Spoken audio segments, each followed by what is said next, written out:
We downloaded this business contract, but then we edited it and we basically put this paragraph in that if either one of us is feeling like we want to opt out of the business, we need to send ourselves on a retreat for a month, and which is perfect. It's still actually in our contract today. We've left it in there. Welcome to Yaro's podcast, where you'll discover the stories behind world-class performers, business builders, and enlightened leaders. Today's episode is brought to you by inboxdone.com, who provide a human being to take over your email inboxes. That's right, someone else can handle your email for you. This company was started after I went to a networking dinner with some other entrepreneurs, and I explained to them that I only check my email once per month. They looked at me quite shocked, so I had to explain that I actually have someone else handling about 95% of my messages. That's why I only need to go into my inbox once a month. That is the origin story of the inboxdone.com company. We've since gone on to launch this business to help other entrepreneurs and successful people like you who spend way too much time on their email when they should be doing other productive tasks for their business or fun things in their life. If this resonates with you, if you're getting too much email, you're spending too much time in your inbox, and you know having someone dedicated to handling your email, your customer service, and doing proactive things like chasing up clients over email, then Inbox Done is for you. Check it out at www.inboxdone.com.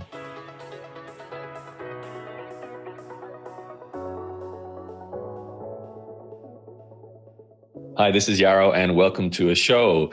Now, today I have a guest who is going to talk about her business, and I'm excited about this because her business, unlike almost all of my guests, actually has a physical presence in the real world, and she does things in the real world as well. So it's an offline/online, certainly from the marketing side, interview today. And it's also someone who I met in Australia back when I lived there. We'll share that story in a moment, but let me welcome my guest. Hello, Christina Symes. Hi, how are you, Yaro? I'm good. I should have asked before if I'm getting your last name right. Is it Symes or Seams or? Symes is perfect. Spot on. Fantastic. So Christina and I go way back, sort of. We definitely have the most unique meeting story for all my guests. I can't say this about anyone else, that I met you because you were kind of like what do you call it? You're the hostess, the door girl? What is it?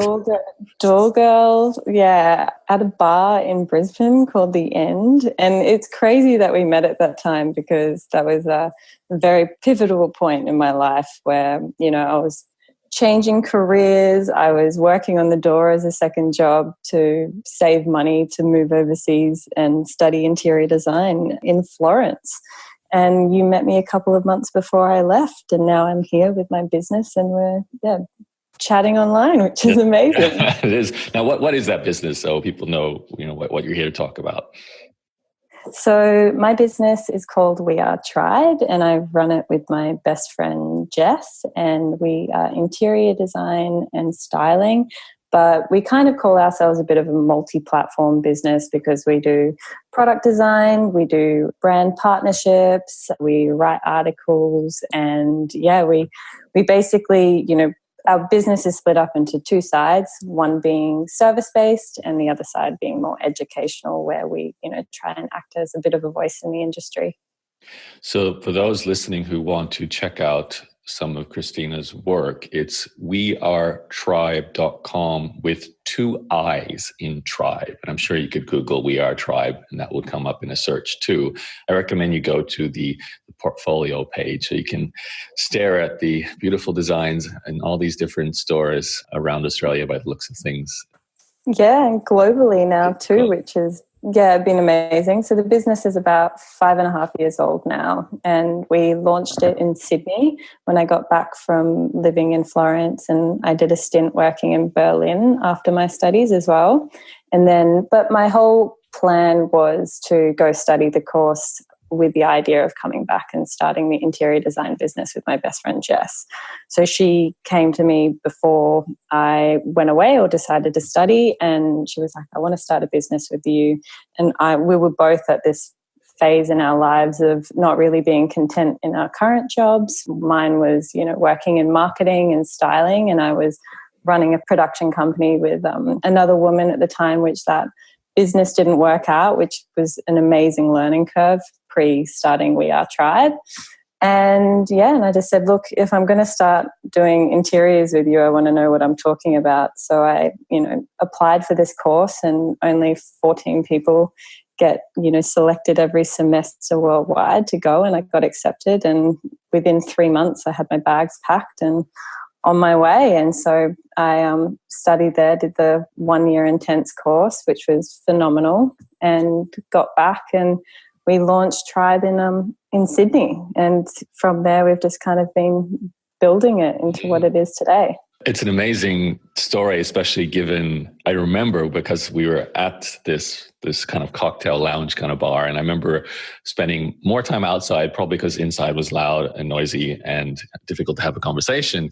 Plus, you were very friendly, and hearing about the Florence story, I remember thinking, that sounds so exotic. You're going to an elite, interior design course in Florence, of which only, dozen and a half people get to participate. So far different from standing outside a bar in the West End in Brisbane, Australia. So, but can we go back a bit first? Like you said, you had a failed business, or maybe let's call it a not quite outcome you wanted business, because I don't really believe in failure. It's a learning experience. But even before that, was there this desire to be your own boss when you were younger? Like, how did you see yourself in the future, even when you were a teenager and deciding, should I go to university, or, what should I do for a living?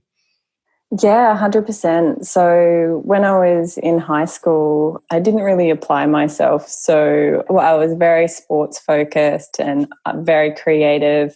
But I always had this underlying thing where I knew I was going to run my own business one day. It was funny. Like, my marks at school were atrocious, and, mum threatened me, at the end of every year when I got my report card, that she was going to, send me to, a terrible public school. and I went to a terrible public school, so it's not that bad.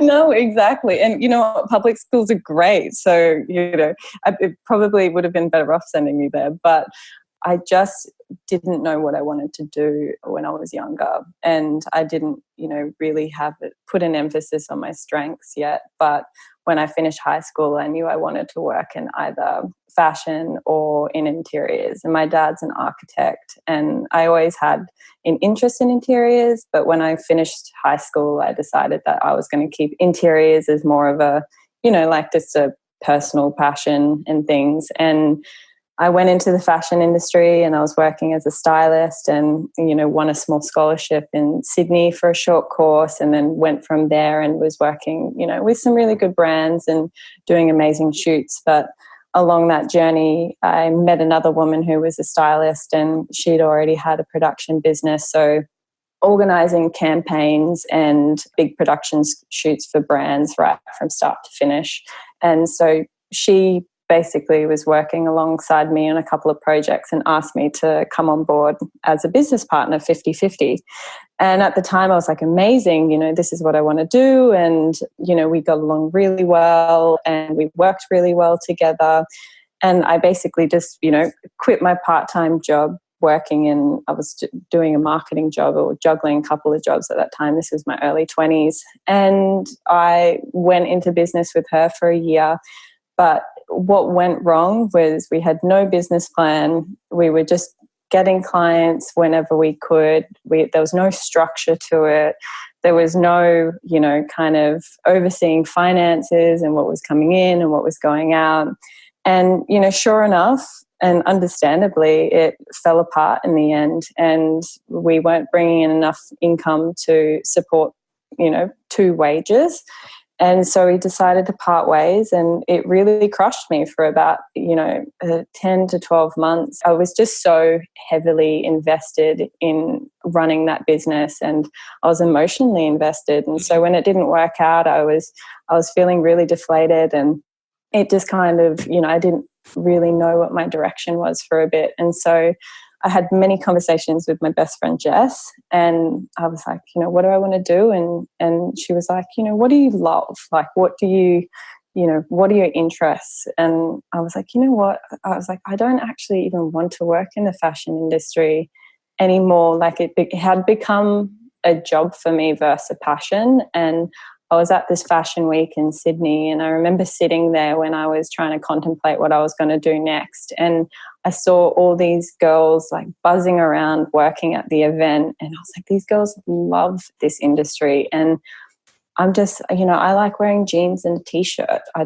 I'm not passionate about seasonal clothing or what designers release things. And that was kind of this big realization moment. It's like, I actually don't want to pursue anything else in this industry.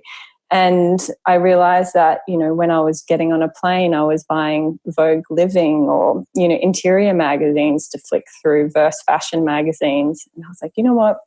Maybe this is something I need to do. And Jess, my business partner, she had already studied interior design, and we were actually living together when she was studying interior design. And I would sit and I'd help her with her assignments. And she just turned to me and she was like, you know what? You have such a keen eye for interiors. She was like, honestly, I think you need to do this. And she was by that stage already working as an exhibition designer in Brisbane for an amazing gallery called Goma. And so basically designing these amazing exhibitions. And she's like, look, I love what I do, but I want to start something on my own, and I want to start it with you. And at that time I was so hesitant because I was like, you were my best friend.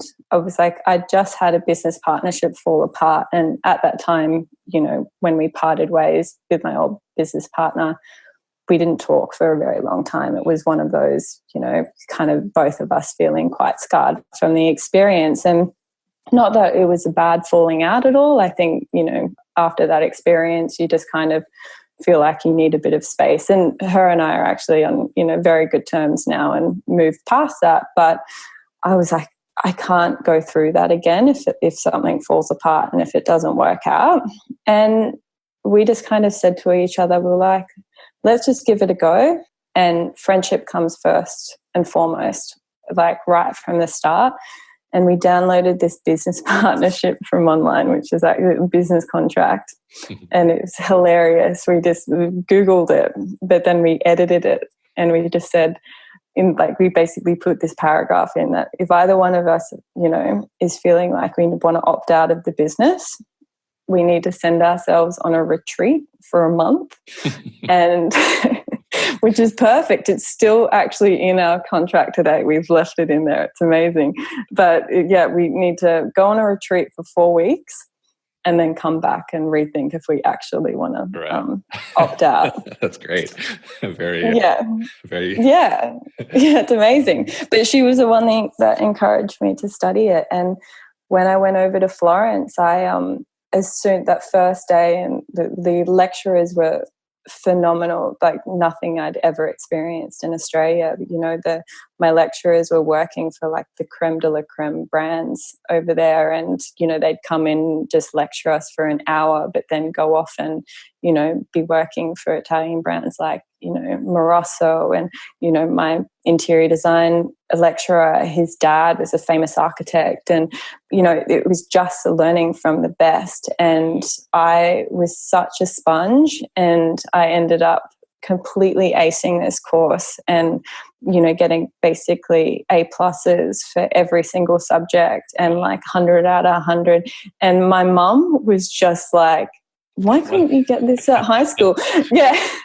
And yeah, exactly. And you know what? It's like as soon as you find your thing, your niche, it's like everything falls into place. And it was just like I was just taking so much on board, and I was like, cool, I've found my thing. I got to stop you. Too many questions, and we're going to move I don't want to move into the next phase of the story just yet. So first question, because I know people listening will be like, what is the name of this course that you did in Florence? Because perhaps I want to do it. What is it called?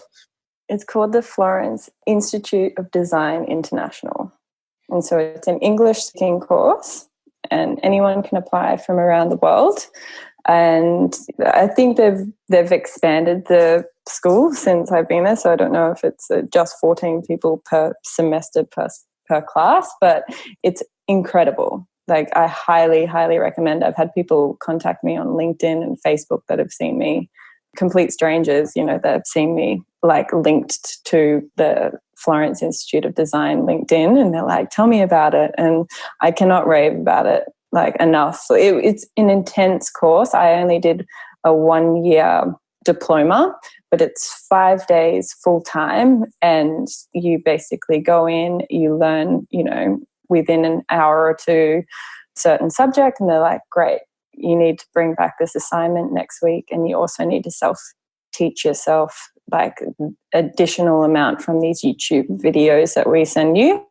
And so you're constantly like, I did many all-nighters, but it's the most phenomenal city to live in and to have that experience. So I highly recommend. And how hard was it to get in? Like, what's the secret there to be one of the 14 lucky people? I just had to put together a portfolio. And so you can work in anything. You don't have to have studied interior design before. I hadn't.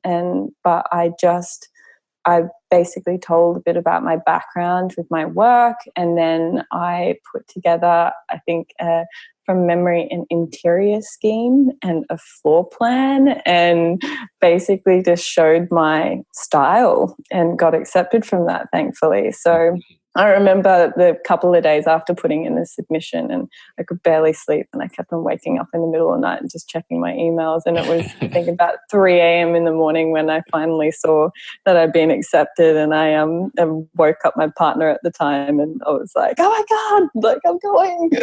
So yeah, it was wild. Yeah, that's cool. Personal bit of a cheeky question just for fun. I was curious, you and Jess living together, both girls interested in interior design and making things look nice. How nice was the apartment you guys lived together? It was my parents' place. Okay. So my parents actually my dad was working as an expat over in Korea at the time. And so it was quite funny. I don't know why they let us live together straight out of high school. But yeah, it was a hilarious year that we were living together. Okay. Yeah. So not quite a blank canvas. You can't mess with your parents' house too much. But No, exactly. Okay, more serious question though. So going into this new business with Jess, that we can talk about in a moment, having had such a rough experience, especially with the ending of the previous one, and I can already see you put in this clause and you had this contract, so you clearly took away some lessons from that. And you were talking about managing finances and having a business plan. Can you maybe talk a little bit about the 1 or 2 or maybe 3 very most important lessons you took from that business that you brought into making the next one?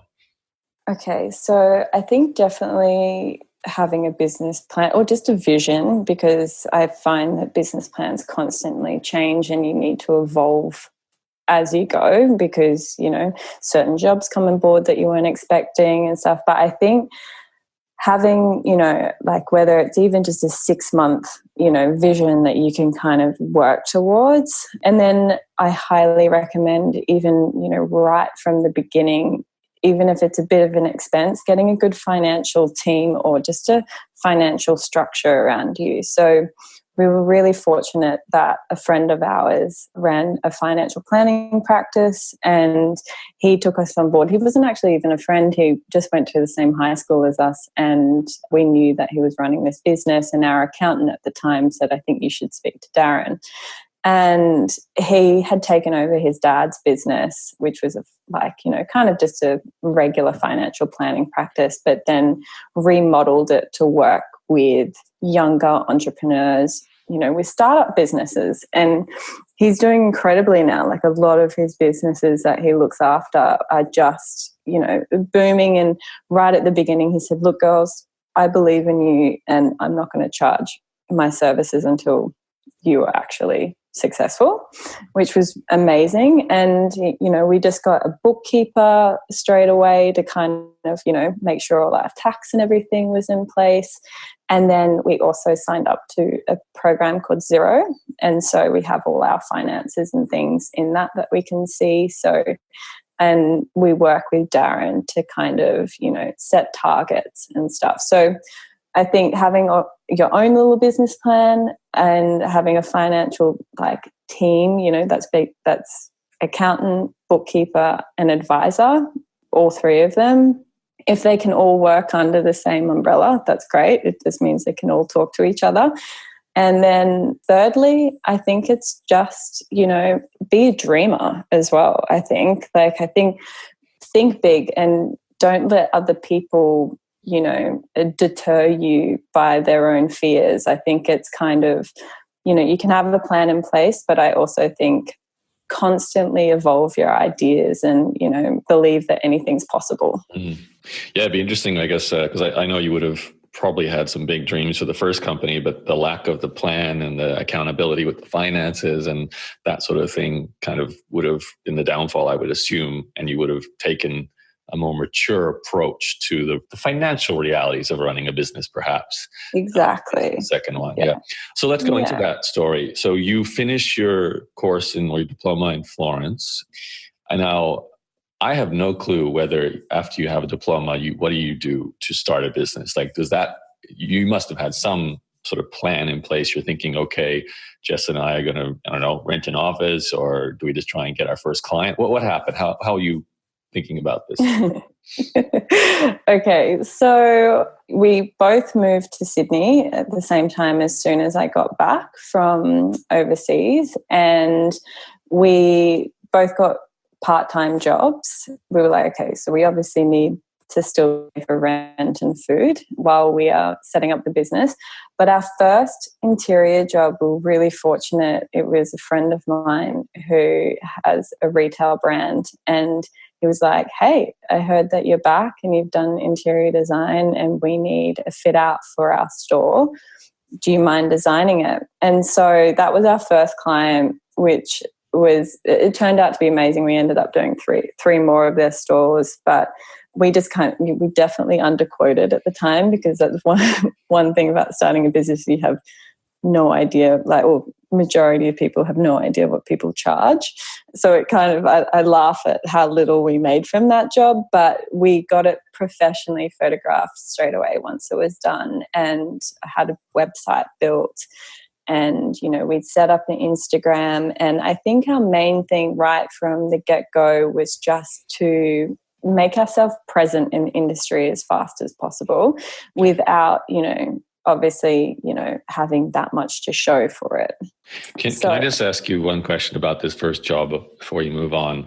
Because I'm a complete, I have no understanding of how to even potentially start a job. I would assume in my mind, it's like, okay, so the client says, here's our space. And they say, make it look beautiful. And of course, you probably go back and forth with them to get a feel for their brand and what they're looking for.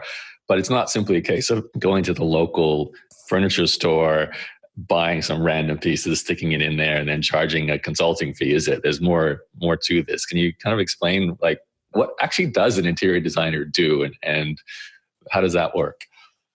Yeah, so, our business, because sometimes we get mistaken for being interior decorators more so, but we are actually, I guess, interior architects. So, we handle everything from the initial concept with a client through to 3D rendering and construction documentation, project management with the builders, and then, also going through to, ordering materials and all furnishings. And so, we handle everything from, doing the whole construction build and, anything structural basically. And then, going right through to the end of styling the space for them. So it's basically handling majority of the touch points.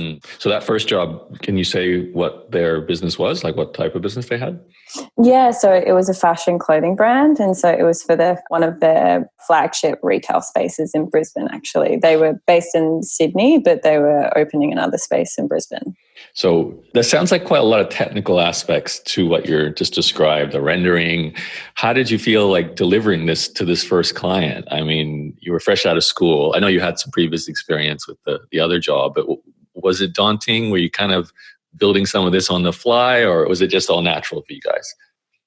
Thankfully, because Jess had worked in the industry previously, we, had it quite, she had quite a good understanding of client engagement and obviously putting together presentations and the process of creating the concept, getting that signed off, and then creating the construction documentation and handing the final documentation package over to builders for build, and then making sure that everything's obviously organized and that everything arrives to site for build, and then, being a point of call. So we had that kind of process, and I learned so much from Jess. Like, she was phenomenal, right from the start. And because I've never worked for another interior design firm, but we kind of, as each project evolved, we, definitely streamlined our process a lot better, offered, very clear phases for clients. So now we work in, a 5-stage process where there's, 2 conceptual phases at the beginning. And then once, phase 2 is complete, which includes 3D renders of the space, the client has a really clear understanding of what that space is going to look like at the end of the project. So, they sign off on it, they can see it, exactly how it's meant to look. And then we go into construction documentation, and then we do, it's called a furniture, finishes and electrical package. And that's, all finishes, all materials, all furniture, lighting, fixtures, everything in that package.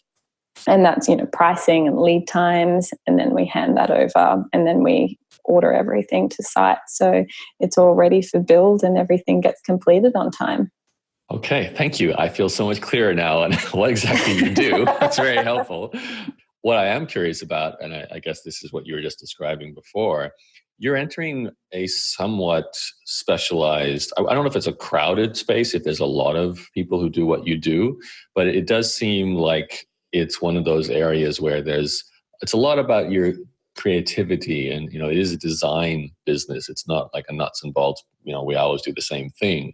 So a lot of it comes down to not just your own skill set, but a lot of it comes down to reputation, and I'm assuming word of mouth. So when you're starting fresh, you're up against the established players, I would assume, in a space. Like even just, for example, in fashion retail, there's probably a handful of people or companies that do the interior design that people just naturally go to because they've been doing it for the longest. It's who they went to previously. So how do you break into this space and create a presence and do what you've just done, I guess, over the last few years and build a business? Yeah, so I think, one of our biggest objectives at the beginning was to make ourselves seen and to create a presence and to give ourselves a voice in the industry. Because as you said, it is, a highly saturated industry. There's interior designers everywhere. So it's like, how do you stand out from the crowd? And we set up Instagram account straight away when we launched the business, and initially we just started posting reference image. Sorry, do you want to share that? Is it just We Are Tribe, at We Are Tribe? Yeah, at We Are Tribe. So okay. WEARETRIBE.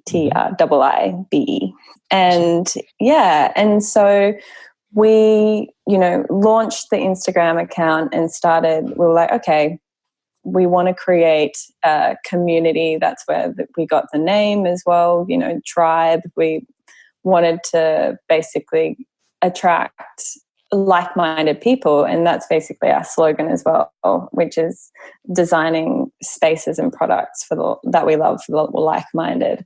And, that still to this day stands true. We, want to create spaces that, we love and that other people love. And so initially, we started an Instagram account and started posting just reference imagery and tag, obviously referencing the photographer or whoever owned that image, and creating, our look and feel. And, people started following us based on, liking what we liked. And, whenever we could post our own imagery, we would as well. And then we started this thing called Tribe Tips. And it was this hashtag that ended up actually getting so much traction and, probably, built our following quite quickly, because we started dissecting the images and, explaining how to get that look in your own space. And so what we found with the interior design industry is a lot of designers keep their cards very close to their chest. And, they don't tell people where they can find a certain lamp in a picture. Like, people would be like, oh, where's that chair from? And, they wouldn't answer. And, they kind of basically would want people to pay for their services to source those things for them, essentially. And so we're like, you know what? We don't want to be like that. We want people to feel inclusive. We just want to tell people, as much information about the industry and what we do as possible. So we started doing these tribe tips and, giving people as much advice and just saying, like, ask us any questions as well. And, we were answering in comments, and it just kind of gained a lot of traction from that. And we also launched the brand with these handmade candles, these ceramic candles that we had made over in Bali that cost a fortune. And that was definitely experience that was more so a marketing tool versus a profitable tool. That, we launched Tribe with these beautiful handmade ceramics that we had the ceramics made over in Indonesia. We then had them the wax poured in Adelaide. We had the perfume custom made in Brisbane and sent to Adelaide. And then it was just logistically the worst. We did not think it at all. And I think the candles, to get them, the landing price of the candles was $30, which is what you can buy a candle for. So they ended up costing us a fortune, and we've still got collector's item. Yeah, exactly, 100%. But you know what? It was amazing because we launched the brand with these candles, and we sent out the candles to a bunch of press, there's many press contacts that we could get a hold of. And thankfully I had a few friends in PR who shared their press lists with us, and we ended up going to a florist and getting these beautiful floral arrangements, but kind of a little bit more like a little garden in a tray made, and then place the candle in that, and then hand delivered to, different magazines and with a little note. And then so all these editors for magazines were taking photos and putting them on their Instagram. And so that actually ended up being amazing. And then they ended up featuring the candle in the magazine. And so it was just like a roll-on effect from that. And so we gained a bit of traction. And then from the tribe tips, we actually started doing downloadable free tribe tip guides on our website.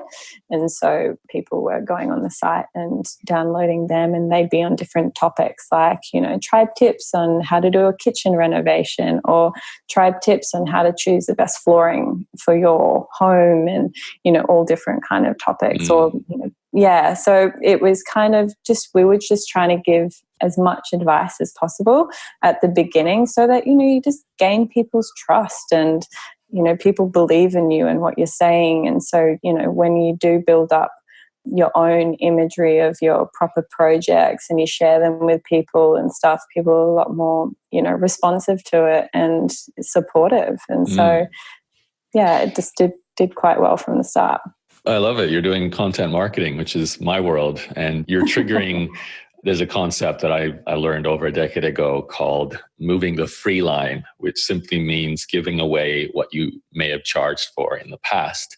In my case, it's usually giving away something like a book that you might have charged for, but now you give it away for free as a way to what you just talked about: build trust, demonstrate your expertise, get attention from a marketplace, build your authority, and so on. And it sounds like you guys did exactly that with, and when I just want to clarify, Tribe Tips is mostly Instagram posts initially, then it was more detailed guides on your website.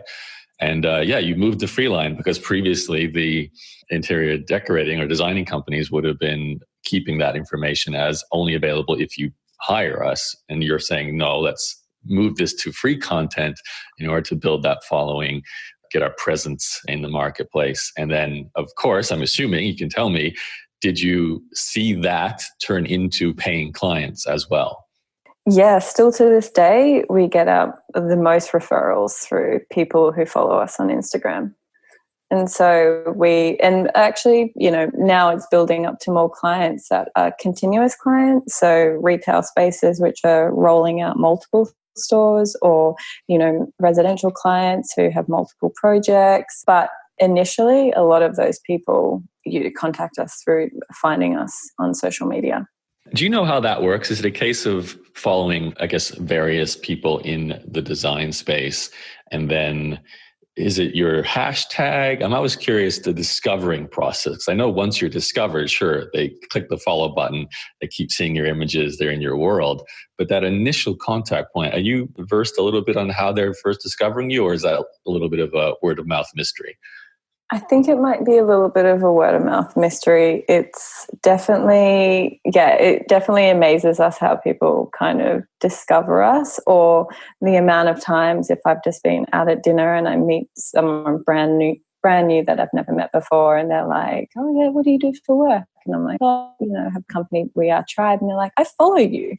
And it's just it's so strange when, I'm still blown away. And you know what? I'm in the dark a little bit to how people find us, but that's okay. It's working. Don't stop doing it, right? So yeah, the social world is amazing. You never really know. Sometimes, there's tracking tools, and sure, you can run a campaign and assume it comes from that press article or something. But I think the social nature of something, especially like Instagram, where you kind of fall into these holes of hashtags and following people, and you can find yourself following someone like yourself without really realizing how you came across you. So, that's cool. So take us forward. Exactly. You've got this sort of starting up phase where you're releasing content. I'm assuming the clients are starting to knock on your door.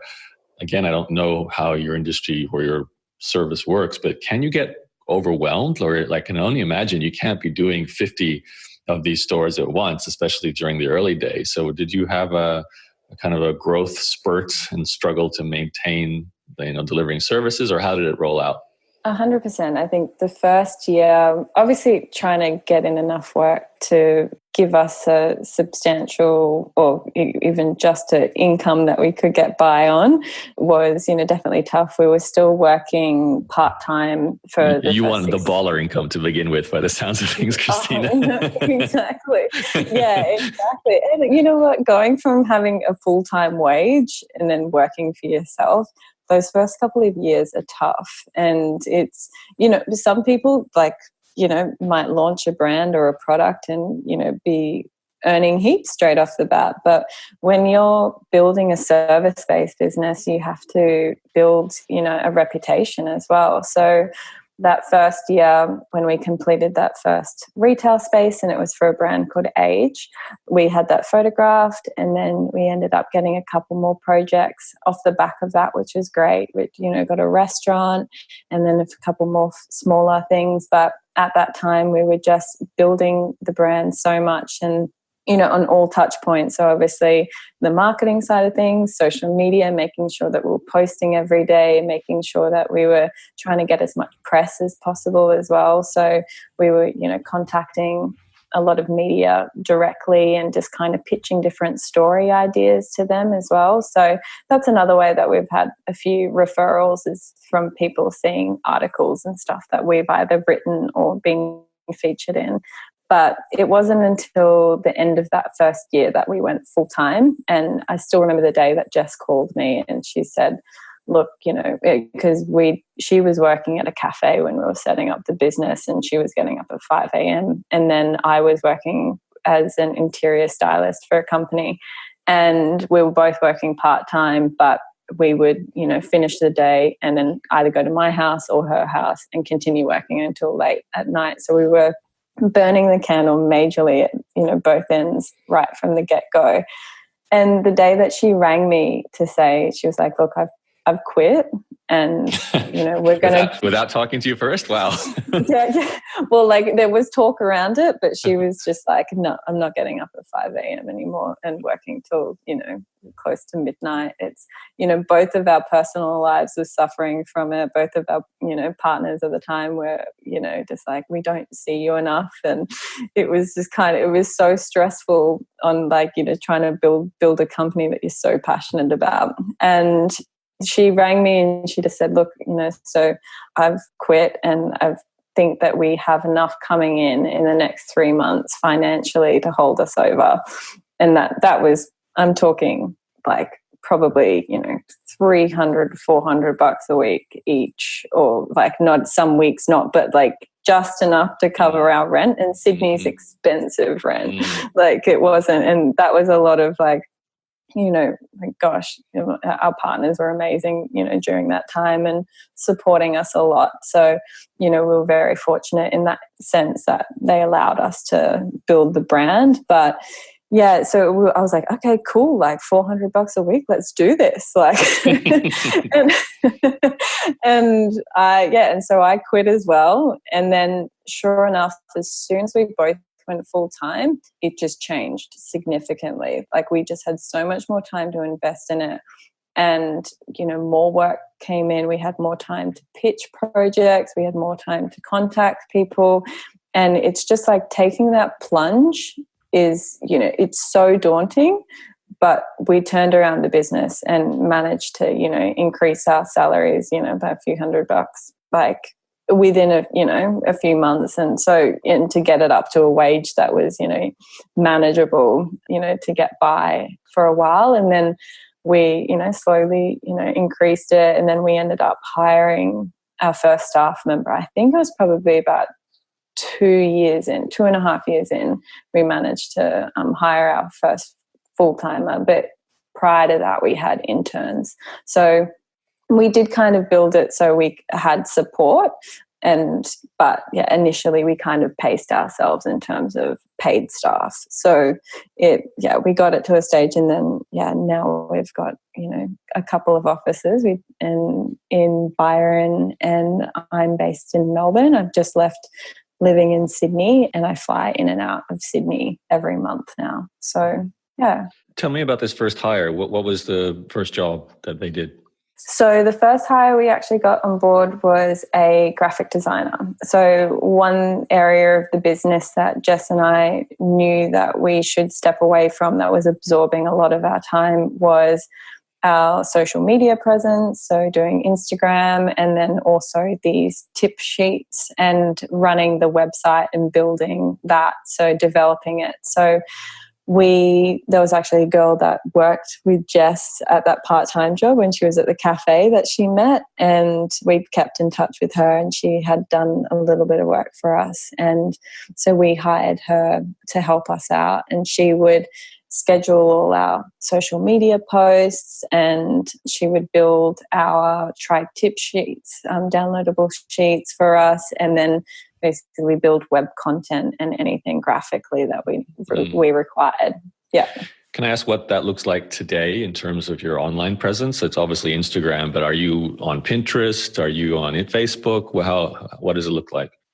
Yeah, so we've actually had all platforms right from the beginning. So Pinterest, we've got Facebook.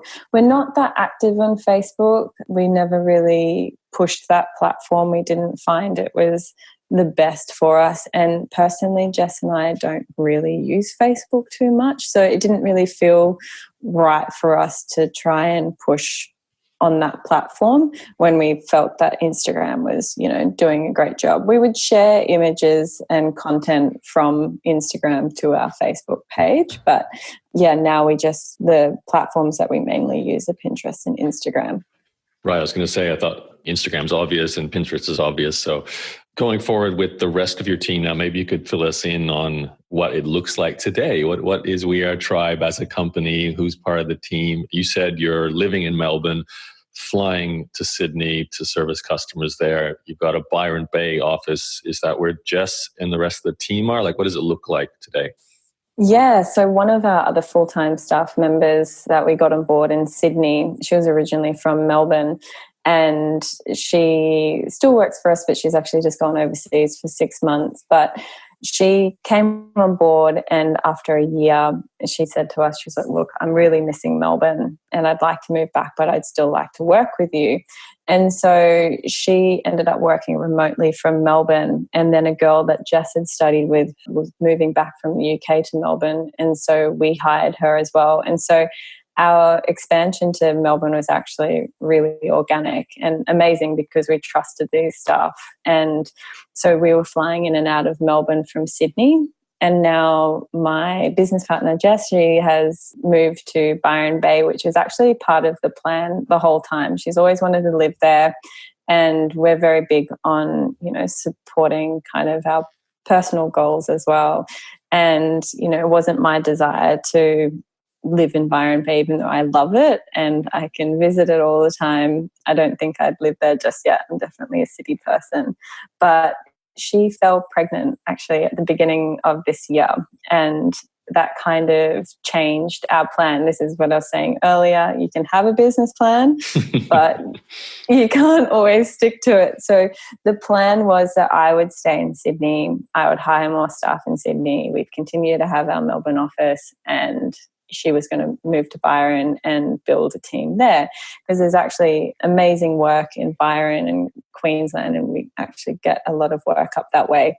So we were like, it just made sense. And then I would just fly in between all three offices, which was is definitely ideal.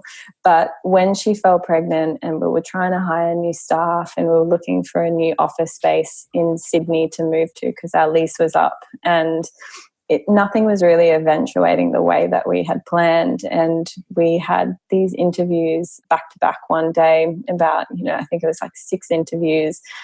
And, we weren't quite finding the right fit. And we had a lunch break in between, and Jess just turned to me and she said, would you consider moving to Melbourne?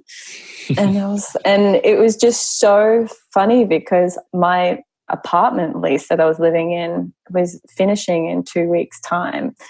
And it was such a fast turnaround. I just turned to her and I was like, yeah, maybe I should move to Melbourne, because we eliminated 50 grand worth of office rent in Sydney by me moving to Melbourne. We already had 2 full-time staff in Melbourne.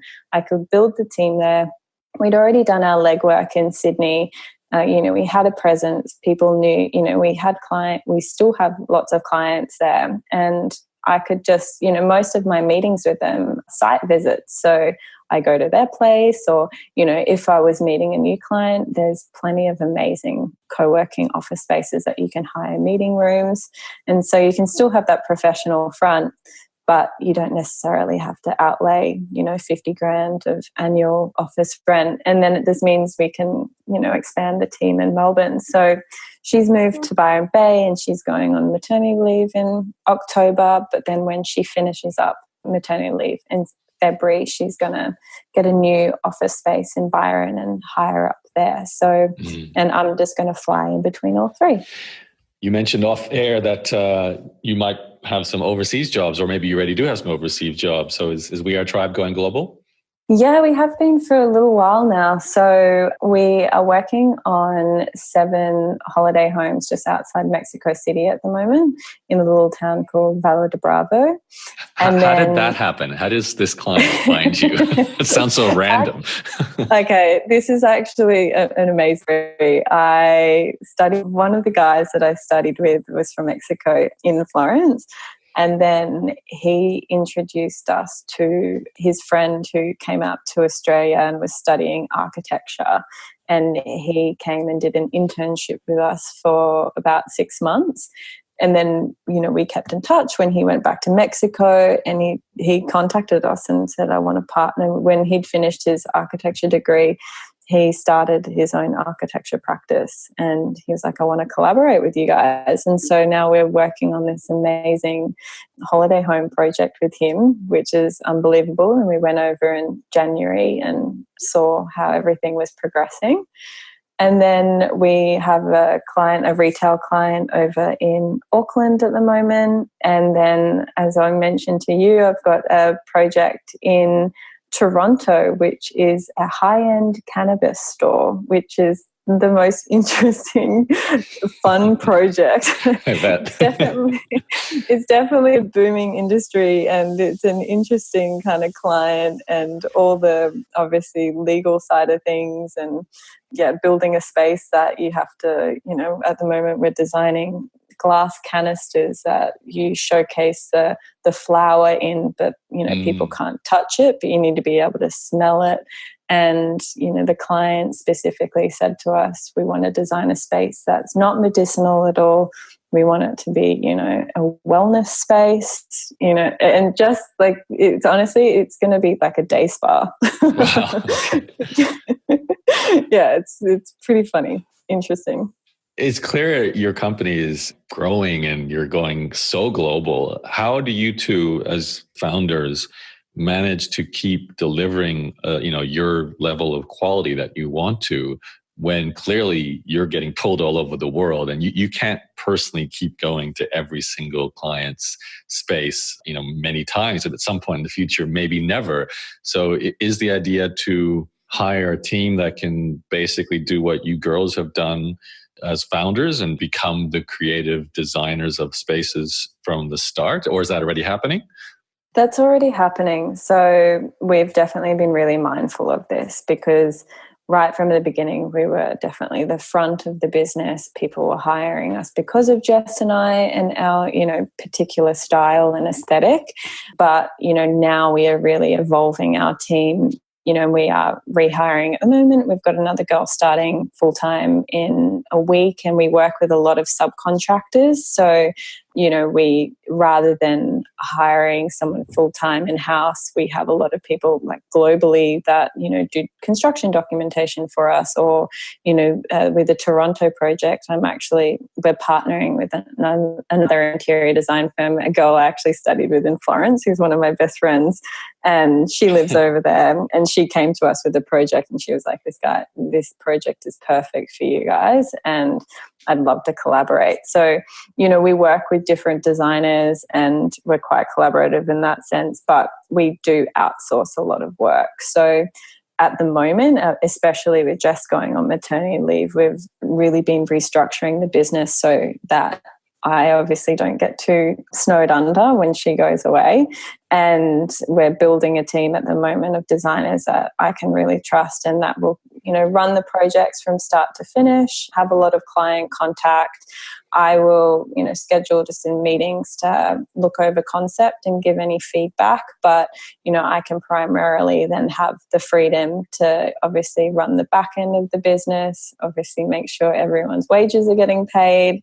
We're bringing in, more project work. So I think at the moment it's just kind of bolstering our team to, have really trustworthy staff, really creative staff who, inspire each other and have a really good creative vision as well, so that it's not just reliant on Jess and I.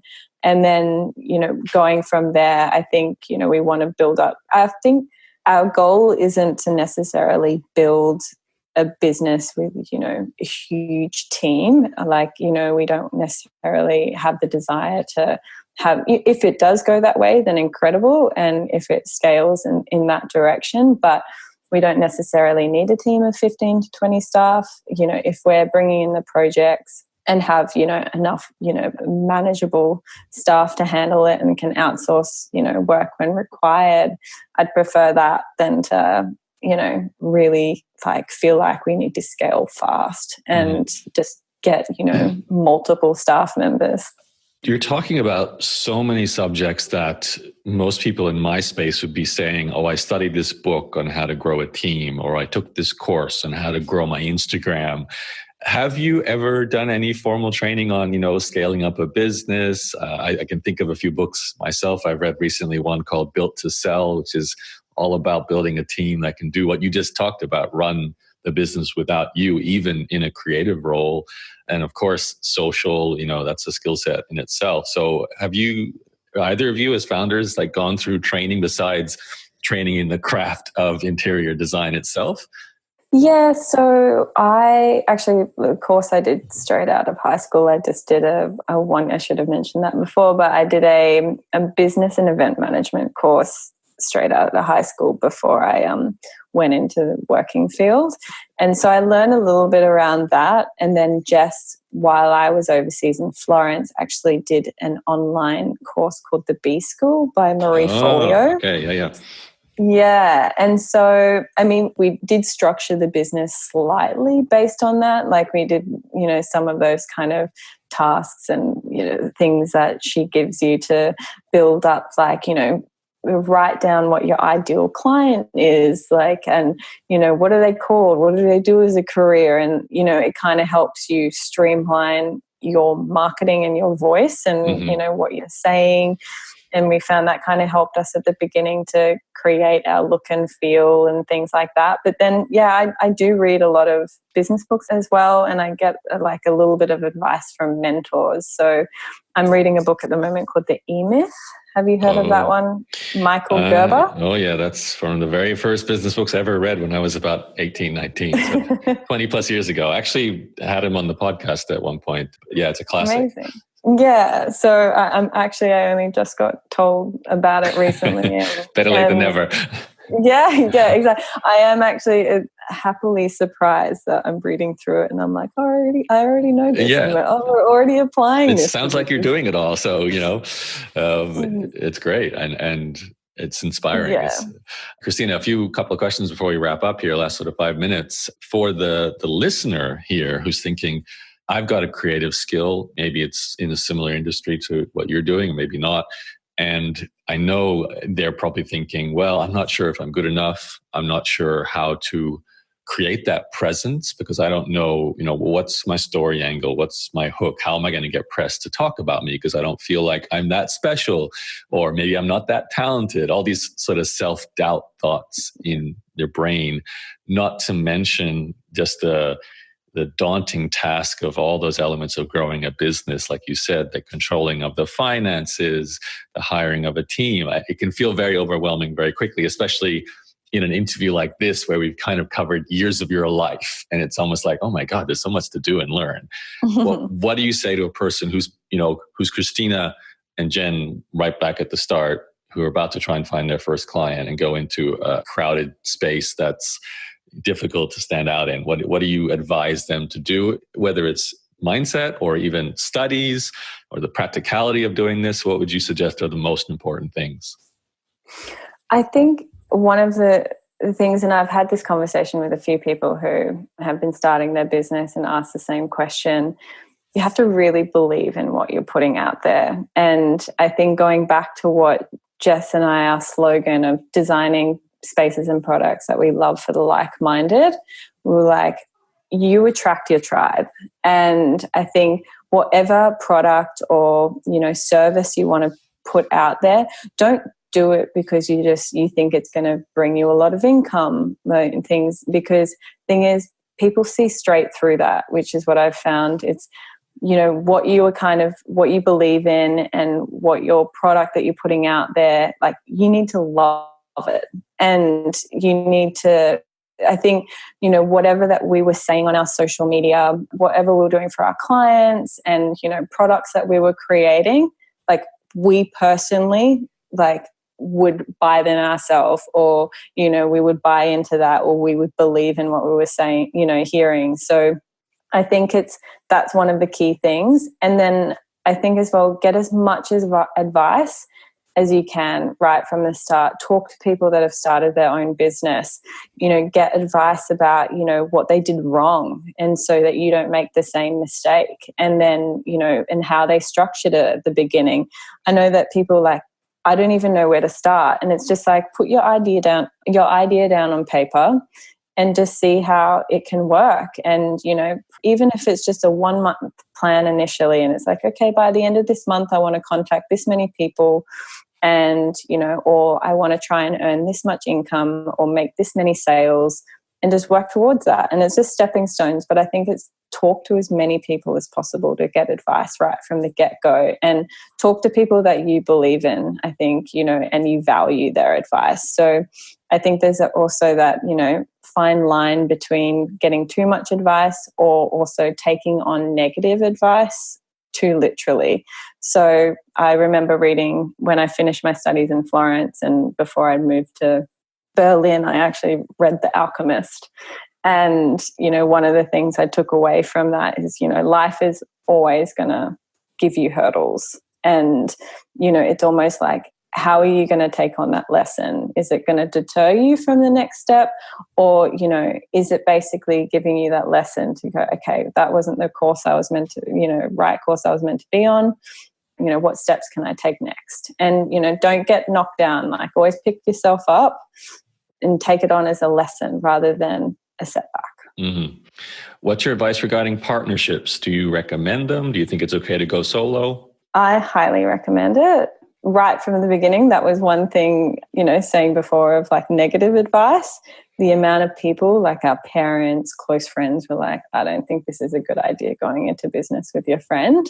And I think that because Jess and I, right from the beginning, put our friendship first, and we just said to each other, we were like, you know what, communication is key.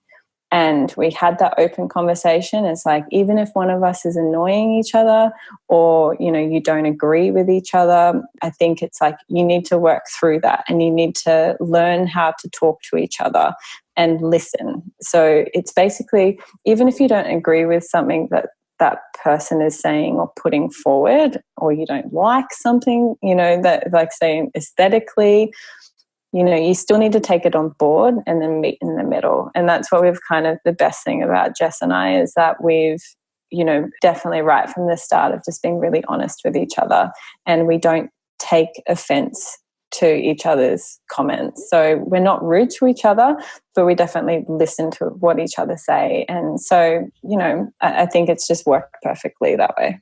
Final question. What's the future for We Are Tribe? Is there a big exit possibly one day? I know you love what you do, but maybe you won't forever. Have you thought about that?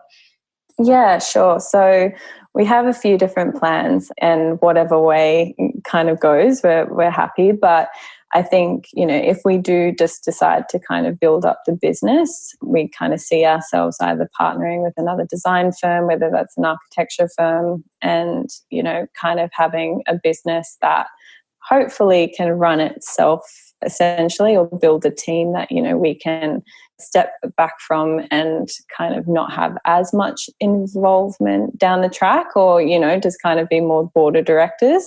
And then we can, work on other things like, whether we have different accommodation that we want to build all around the world. So whether that's boutique hotels, and so still all underneath the same brand, but, whether our service side, we don't have to be so heavily involved, because that's what really, it sets us back sometimes. And that's what we're building the brand at the moment, is if we are heavy in each project, there's a ceiling of that you hit with how much you can actually take on board. So I guess it's, building a business that can kind of function with us overseeing things, a bit more intermittently. And then, if we do global kind of accommodation, we've also got idea for a really great a non-inventory furniture online platform. So that would be going more into the online realm. And I like to hear that. Yeah, I know. So, but that is a monster in itself, that idea. It's an amazing idea, but we would need to be able to have a really functioning business that wouldn't rely on us being there every single day in the office to get that new business off the ground. So if we could work towards that, that'd be amazing. But we've always been quite strategic with how we grow the business and make sure that we're, building it at the right time and scaling and bringing on staff when we know it's, the right time for us. Fantastic, Christina. Thank you for sharing the detailed story. I'm looking forward to seeing the future of this as well, whether, one day I'll be walking in Canada and seeing We Are Tribe offices possibly, or certainly stores with We Are Tribe fit outs. I won't know. There'll be cannabis stores, but I won't know. Yeah, exactly. Not that I walk into many cannabis stores, but anyway, who knows? But yeah, thank you for sharing. I think I need to start smoking pot to do a bit more research. I feel like I'm a little bit of an imposter doing these stores, but yeah. Well, Canada is definitely the place to do it. I feel like I'm not Canadian if I don't, and I haven't yet. So, but yeah. Awesome. Thank you for sharing the story. I do appreciate the background and diving deep. It was really cool to hear how it all came together, and hopefully the audience benefited. wearetribe.com with tribe 2 I's to spell it. That's to where to find you. Any other resources? Obviously your Instagram is linked from there. They can download some of those handouts you've got to help with their own interior design projects. Is there anywhere else you'd like to send them to? I think those two are probably the best places. So, okay. Yeah. Awesome. Yeah, and thanks so much, Yaro. Great to talk to you, Christina. You too. Talk soon. Thanks for listening to Yaro's podcast. For more episodes, visit yaro.blog and subscribe on iTunes or Google.